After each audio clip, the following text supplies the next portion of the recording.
Hello, everybody. You are watching Passion Project, and I'm your host, Kat Margulis.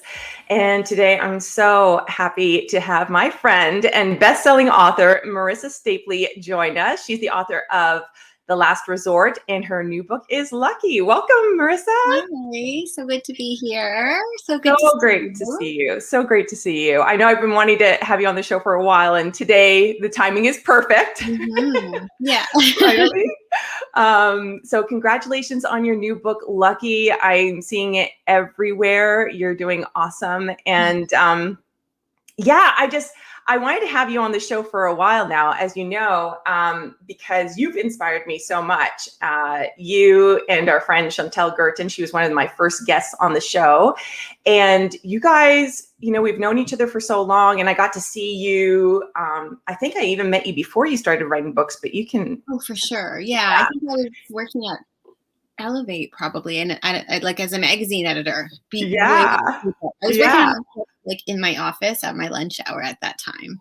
Yeah. And then I remember hearing about you were starting to write, and then you were starting to publish. And so just to be able to see this amazing journey of yours, and like, I get so excited. And, with you and Chantel, it just really inspired me to go for it. Like, this, I can do this, and drop the excuses, and also inspired me to create this podcast, because having you guys in my life, that inspired me to go for my dreams. I wanted to share you and other people in my life like you that really I admire and that inspire me so much. I wanted to share that, and that's how the podcast got created. So thank you for all of that. Thank you for being here today. Yeah, thanks. And so yeah, I've been seeing like so much, publicity. I heard, The Last Resort was a huge success. I saw you in Us Weekly, and your book was in Oprah magazine, and, seeing press releases about your books being optioned for the screen. And like, I'm freaking out. Are you freaking out? Well, no, because usually when these things come out, like publishing is so funny, and film and TV, because it's months and months later. So at the time that I was freaking out, I couldn't tell anybody about anything, right? So it's always months later when you're like, yeah, no, that's cool, but I'm like living with it. So yeah, freaking out. But I definitely was absolutely freaking out. Yeah. Summer. Yeah. It's like everything, somebody would dream about. So that's awesome. And congratulations on that. And shame on me, because I just downloaded Lucky last night and started reading it. And wow, it is so well written. The first sentence, the first 6 or 7 words is genius. And like, I'm a few pages in, and I'm like, I'm in. Like, it's, buckle in. This is going to be a hell of a ride. So it's wonderful. And so this book is about a woman. She's a con artist. She's a grifter. She has a winning lottery ticket, but she can't cash it. Yes. And, having known you for so many years, I'm like, this is nothing of what I know of you. Like, I feel like authors, new authors are encouraged to write what they know, right? And I've certainly been doing that. And then here you have somebody who's like a con artist. Like, where do you get your story ideas? Because it doesn't sound like this is coming from your life. And at the same time, she's so well written, and it feels so intimate that I believe that somewhere under there is a Marissa. Well, it's funny. And first of all, my first novel, Mating for Life, was very focused on the domestic life, right? It was focused on mothers and children and everything that I was living at the time. Yeah. So maybe that's what happens. And it was very close to what I knew. And then the second one was a family drama. And then I think you just eventually, you become more open to the ideas that are just out there waiting. Mm-hmm. So you become, you might see something on the news or hear something in a conversation. I mean, now I have to stop myself. Like, I read an article about Bethany Frankel in the Toronto Star, and talking about being raised at the racetrack and the sort of Downton Abbey upstairs, downstairs situation. I was like, oh my, I'm saying it because I just don't have room for any other ideas right now. I was just like, everything can be a story. Yes. So I think with Lucky, it was a radio report. I heard some radio announcers talking about an unclaimed lottery ticket. It had a huge payout and it was going to expire.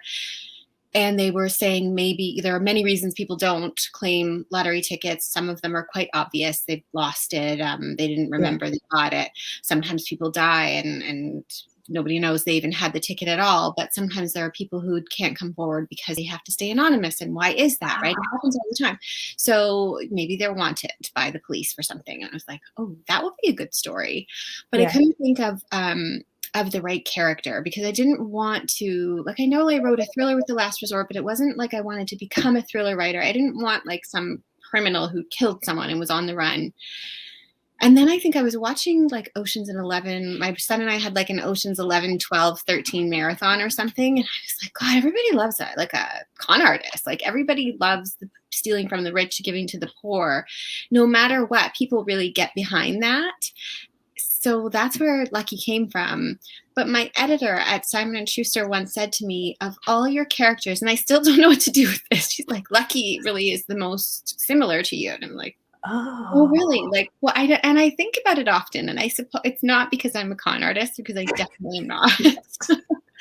But it's definitely because I do have, I'm resilient and I do have a certain amount of hustle, right? Like that it takes. So that's like where it came from. And then just being open to all ideas. And you do eventually have to go beyond just writing what you know, because writing what you know can feel too personal and really sometimes a little too painful to put out in the world. And with Lucky, I needed to not, like I was struggling in my personal life. So I just needed something that wasn't like the bone, Yeah. And I can relate to that. I feel like I'm afraid, because I feel like my friends already are hearing this too much. I'm like, oh, that's so good. I'm putting that down. You know what I mean? Like soon people are going to be afraid to stop talking to me, because I just feel like there's just so many wonderful pieces that people share with me or put out there. And I'm going to have a lot of acknowledgments one day. Okay, I just threw myself off completely. But so talking about, you mentioned editor. So actually, let's talk about that if you don't mind for a moment. Not at all. Did you always have the same editor, or is it dependent on the book? And the other question I have when it comes to it, like with first-time authors, is like we have to edit the book to infinity and beyond so that anybody will take a chance on it. And I wonder, like, when you've got so many books under you and so many successes, are you able then to just be like, here's my manuscript, and like, catch? Does it ever get easier? Well, I think it does get easier. I'm not sure if easier is the right word. It becomes more like it's your job. So you know how to do it. It's still going to be like you're rolling a boulder up the hill. Yeah. And like it rolls back down again, and you push it back up like 5 times, and then you have a first draft. You know what I mean? And then your editor comes along and throws the boulder back down, and you push it back up. But you're used to it, and you know that you can do it. I think that makes a big difference. But I'll answer the first part of your question, which is, do I have the same editor? So I had a different editor when I was starting out. Then there's, in publishing, as with many industries, personnel changes happen a lot. So one of my editors moved on, and then I ended up with Nita, which was great, at Simon & Schuster Canada. I switched publishing houses in the US, which also happens. Like it's a whole complicated world that, I mean, yes, you're editing your book and you're working by yourself and you want someone to take a chance on you. And I don't miss those days, but when you don't have to worry about any of that, life was, I was in this writing silo. I did all these drafts. I made it so perfect. And I did that on my own, right? Like, and I trusted myself, and I did that. Like, it just, so when you start working with an editor, you then have to trust them, and it's a really relationship, and that's fine, but it's different. You never write again without them in your head, or thinking about your next editor, right? Like, it's hard to think. So I have been with Nita now. This will be our third book, but it's I've had a few other editors in the US, and that's just the way it is. So it becomes complicated. Like, more and more people come into the room. So it's really important for you to have developed a faith in yourself that you can do it. And certainly, like, the more you get to know an editor, like I'll send in a pretty bare bones first draft, and I'm pretty okay with that. And there may be some Mhm. where I'll say, look, this chapter's not even written yet. But this is where I'm going with this. Like, I just want to Yeah. know what you think of the direction. And that's something that you can do with an editor who's okay with that kind of thing, you know? Yeah. I had the chance to see Nita speak at a writers conference, and she Mhm. was amazing. And I used so much just from that 1 hour where she Mhm. spoke for my Yeah. first book. It really, really supported me. So she's awesome. And this book is so tight. Like, I mean, no word is wasted, and there is no wasting time. So Yeah. I love this book. That's Uh, crazy. Like she's tough, right? But now with her in my mind, like I'm just like, we're not messing around. Like And I love that you share that, because it's so hard to always appreciate the step you're in, right? You're always like, next, next, next. And so I love that you just shared that. Like, just enjoy this moment where, you get to write, for you, and without, other people were thinking about other people. Yeah. Which, brings me sort of my new point, which we were talking about a little bit earlier, was, writing about other characters that are not you or like you. Sometimes I feel like, who am I to tell that story? And like, even with like male characters, how do you feel about that, or how do you manage it? Well, it's like that's a complicated question. Like it depends on what we're talking about. I mean, there's a lot of conversation in publishing right now about who can tell which stories, and I don't actually feel like I'm necessarily the person to like wade in there, right? I feel like I want to be careful. I want all stories to be told. I'm very committed to diversifying my casts in as sensitive a way as possible, because I realize how important that is. I'm always sort of seeking to find people who are the ones who should be telling certain stories. And so that's a whole other topic. But as far as writing male characters, I did that with Things to Do and It's Raining, and it was really no problem. And it's surprising how, I mean, I really enjoyed it. Have I done it since? Not really.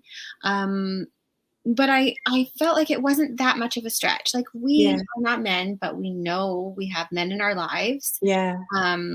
And because we're writers, like most writers are really close observers of people, right? And empathetic. So understanding how it feels to be someone. So I really like writing male characters as well, and I think I'd like to do it again. And one of the characters in Things to Do and It's Raining was a young man, like in his 30s, I guess, and one of them was an old man in his 80s. And wow, yeah, that's a stretch. yeah, but I mean, it was and it wasn't, like, and you get to know those characters, and you really you get a chance to become them. And I think that's one of the great things about writing, is stretching yourself like that. But I also think that as soon as you start thinking, who am I to be telling this story, then maybe you need to actually step back and ask that question, right? And be like, wait a minute, if I'm asking if I should be telling this story, then I'm going to have to figure that out. In some way. So.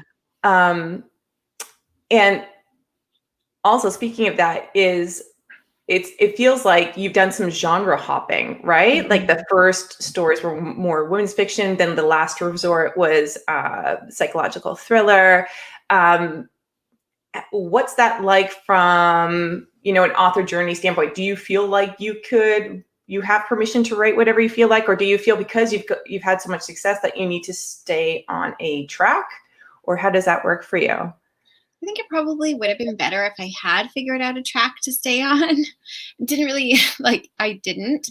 So now that I haven't, and now I'm writing rom-coms with Karma too, and now I'm kind of like, okay, I'm okay. I can just be all over the place.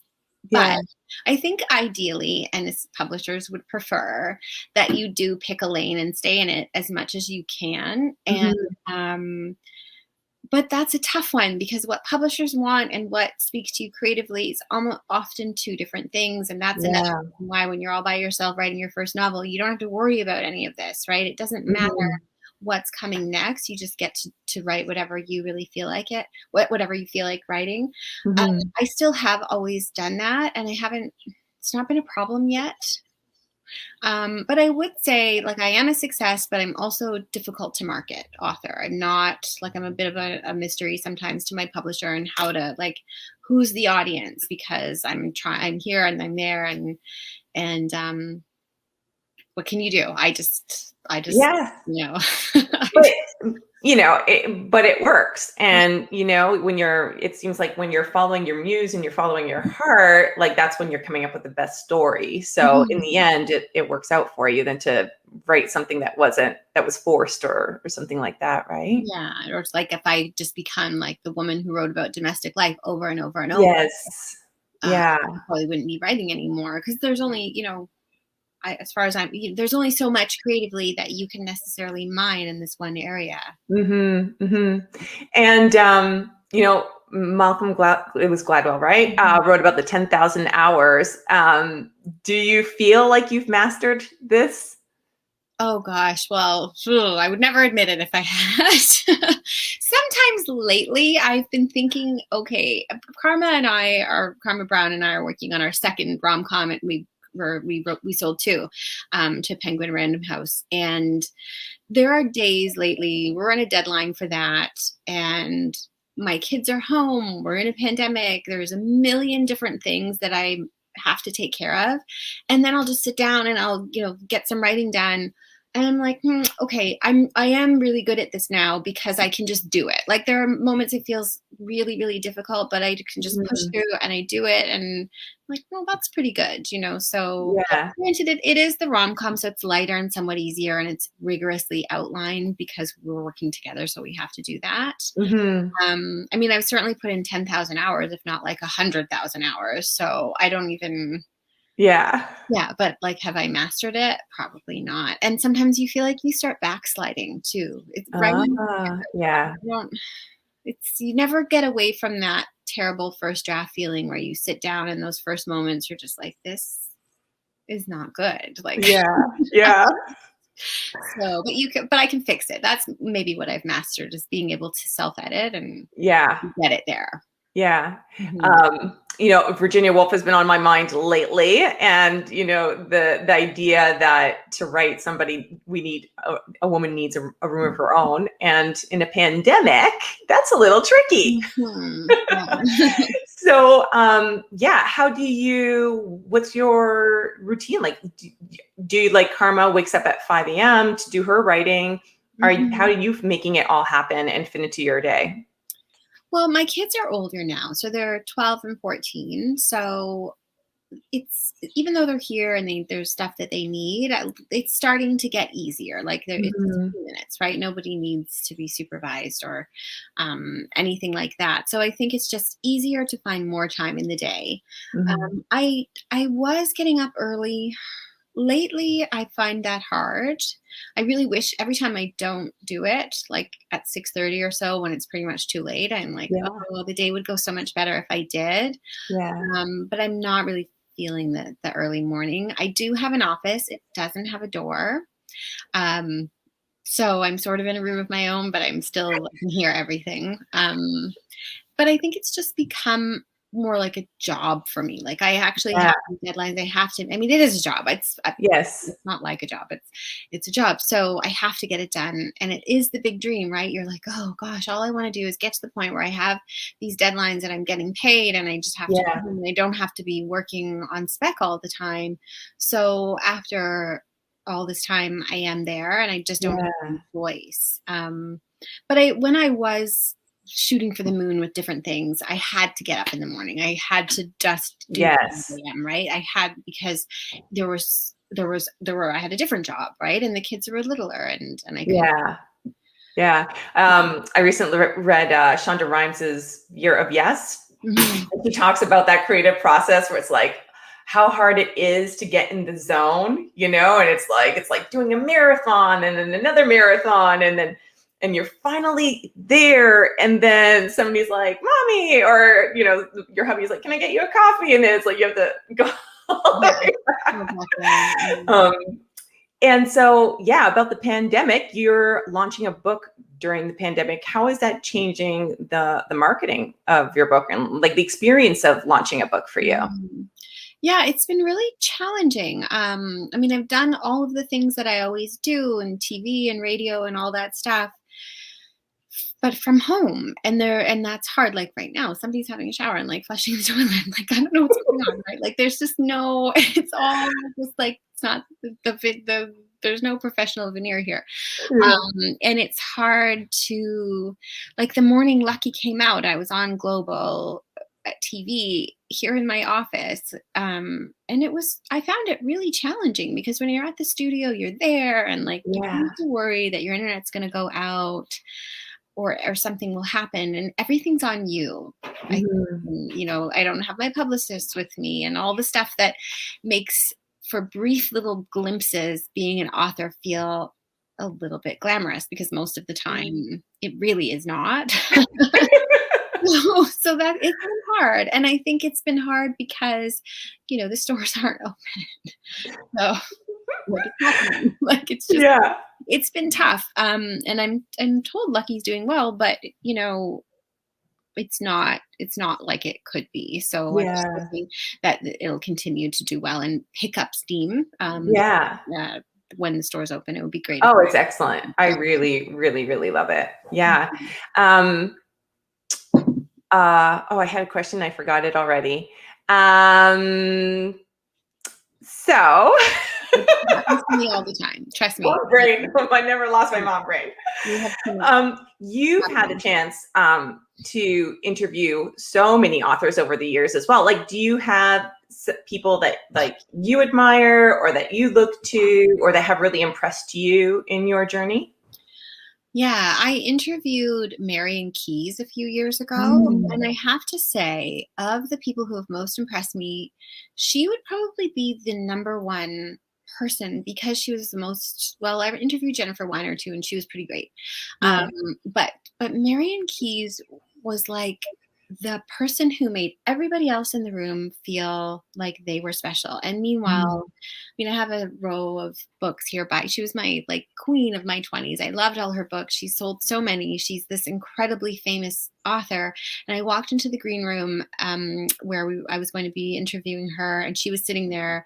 And if you're a fan of Marian Keyes, like she's married to like Tony from Rachel's Holiday. Like she has like her husband, like I swear. And she's like, oh yeah, it's totally him. And you're just like, and he's there with her. Like he goes everywhere with her. He's like her minder. He's this huge, tall, handsome Irishman. And you're just like, these are the people that I'm reading about. And she jumped up from the table and was like, in her cute little Irish accent, and she's like a foot shorter than I am. She was like, are you Marissa Stapley? And I was like, are you joking? Like, I'm Marissa Stapley. And she was like, oh my God, I can't believe I'm meeting you. She had read my book before I interviewed her. And she was like, I love Prince Journey. I just loved it so much. And thank you so much for taking the time to do this, like out of your day. And like, I was just like, what is happening? And then I noticed that she was like that with the publicist. She was like that with anyone who talked to her. She was so kind.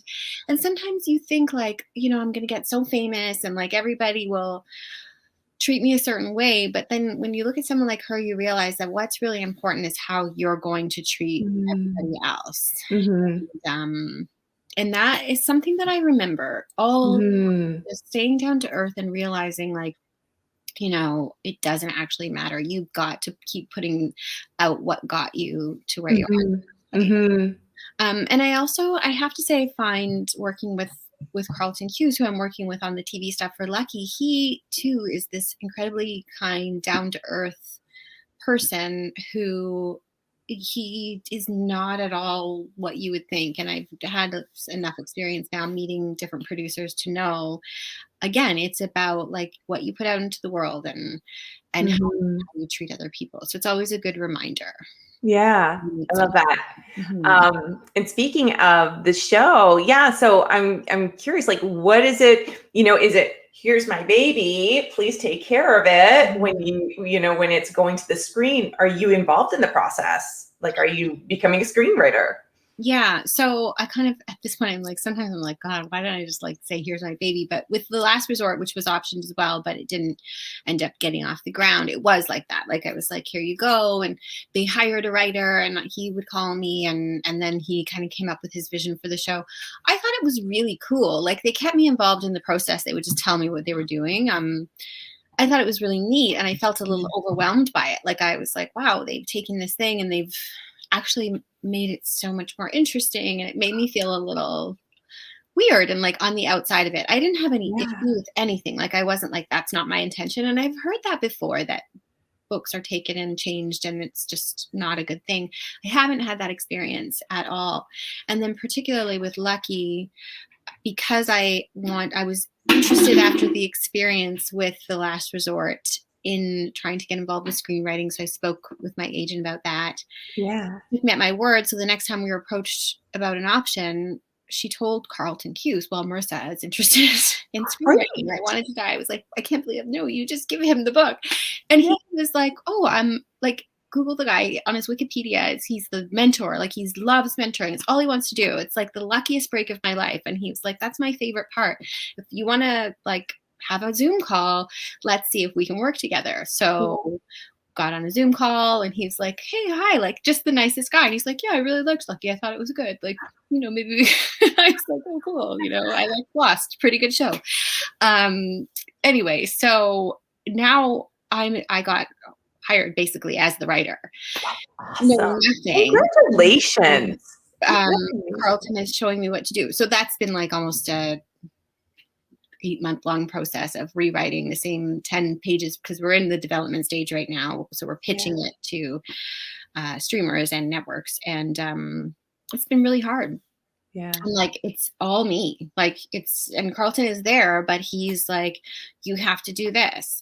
You need to make it more like this. And I'll be like, well, what do you think? Like, should I try this or that? And he'll be like, I don't know. You're going to figure that out. Like, he's just like, oh, okay. Like, one day he was like, look, this final scene, like where they're parting ways, like, I want it to be more like the way we were. And I was like, oh, no problem. The way we were. Like, that's just, you know, the most poignant parting scene in cinematic history. It's fine.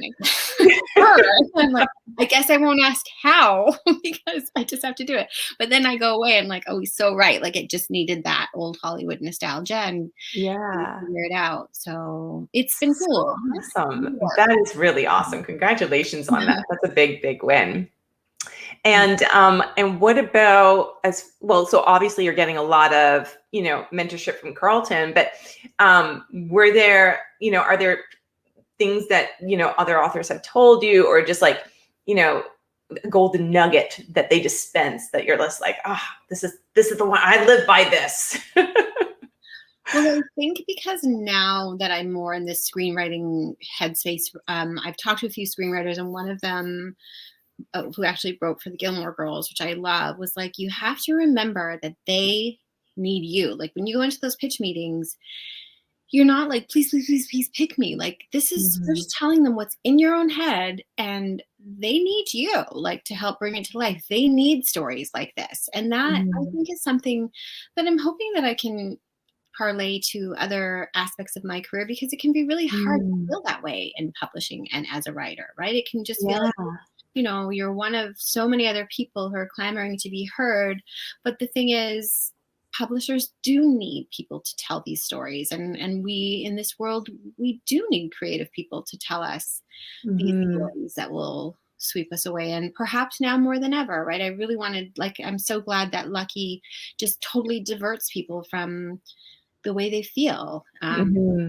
Sometimes lately, where you're just bored and you're stuck in one place, but you can pick up a book like Lucky and you're just suddenly like on the road, right? Moving from place to place and chasing the goal. So, well, I remember when I heard what this book was about, I thought, you know, I know that you wrote this a long time before the pandemic ever happened. And yet I thought, what an amazing metaphor for the times, having a lottery ticket you can't cash. Like, everybody's like, I wish I could travel. Like, if I could travel, like, you know what I mean? If I could get on a plane right now. And that's how everybody feels right now. So it's funny because you can't really write to, you know, like, trends come and go. And it's like, if you try to jump on a trend, by the time the book comes out, it's not the part of the trend anymore. Right. So you can't quite predict something like this is going to happen or write to it.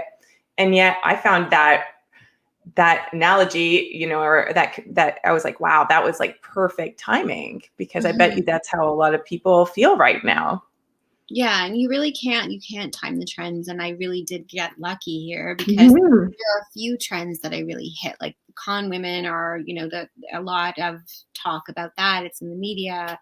I think there's a hunger for stories, not just about con artists, but con women, right? So they're Mhm. having a moment. You're right. This perfect timing in terms of how we're all feeling. But I have tried to time cultural moments before, and I know Mhm. people who've done it.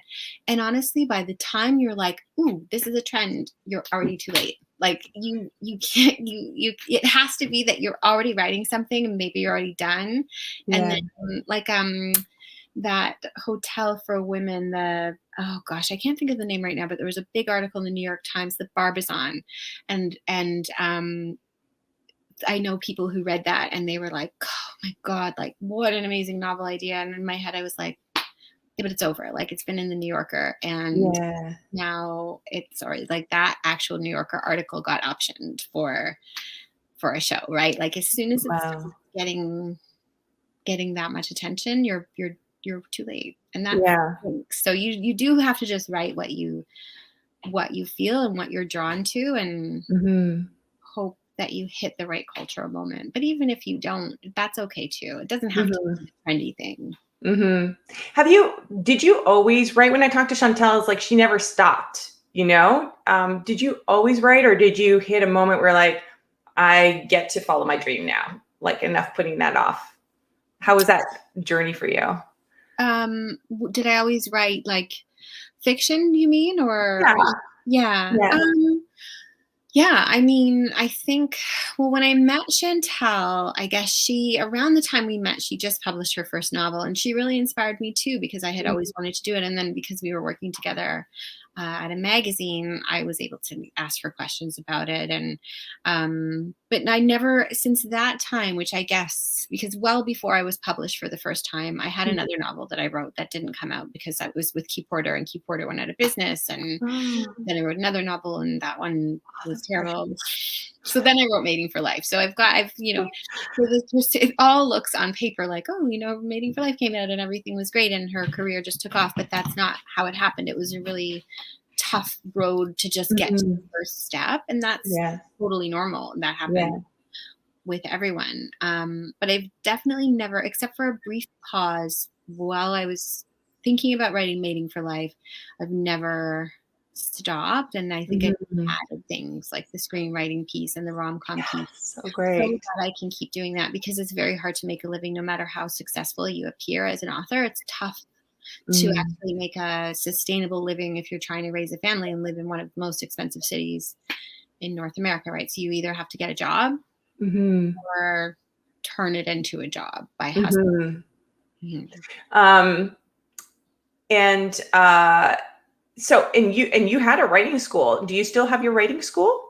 I do still have the starter. I'm on Yeah. a bit of a pause because I have so much going on. And it's hard to know how things are going to go, right? I started that, I guess, around this time last year. We were in lockdown, and people had being interested in if I were going Mhm. to teach any online classes. So I started doing it, and it was a great way to connect with people over the Mhm. past year. I loved it. We had some great classes and workshops, and there's still a lot of interest, but it was definitely the one thing that I had to, for now, just pause and Yeah. wait for the fall to offer more classes.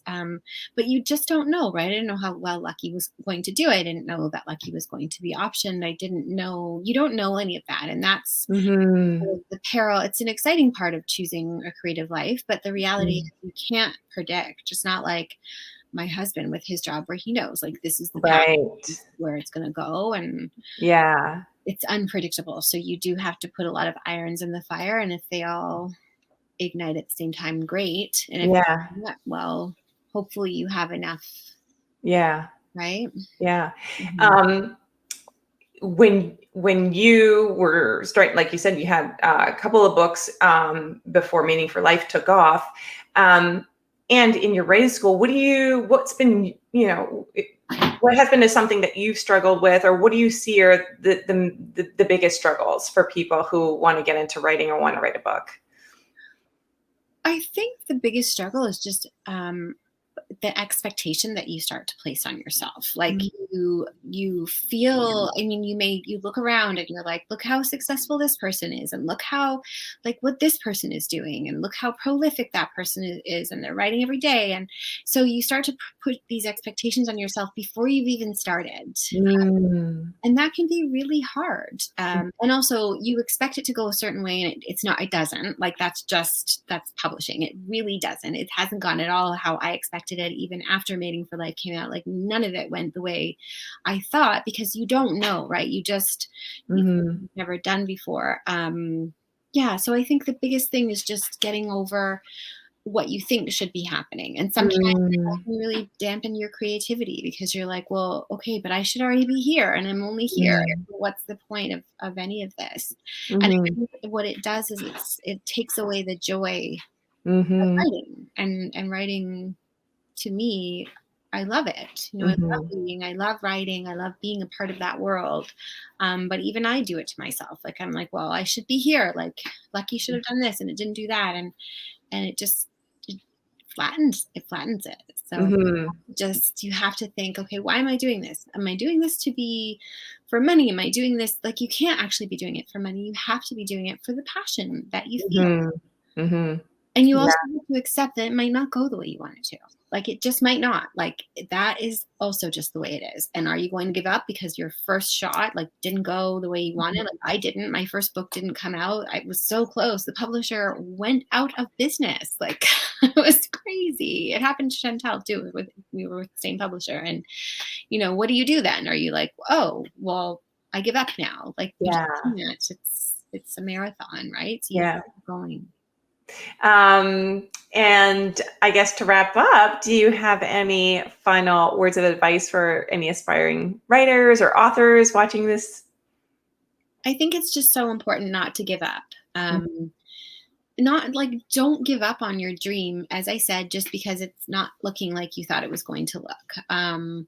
But also, don't be afraid to give up if you need to. Like, you can't throw everything into this one thing because you told everyone it was going to happen.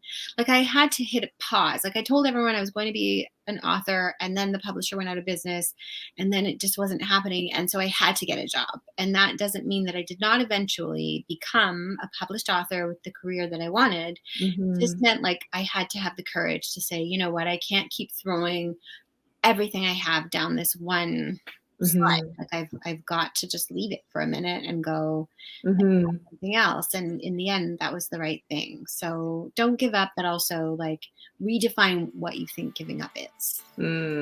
I love that. I love that. Thank you so much, Marissa. Thank you so much for sharing.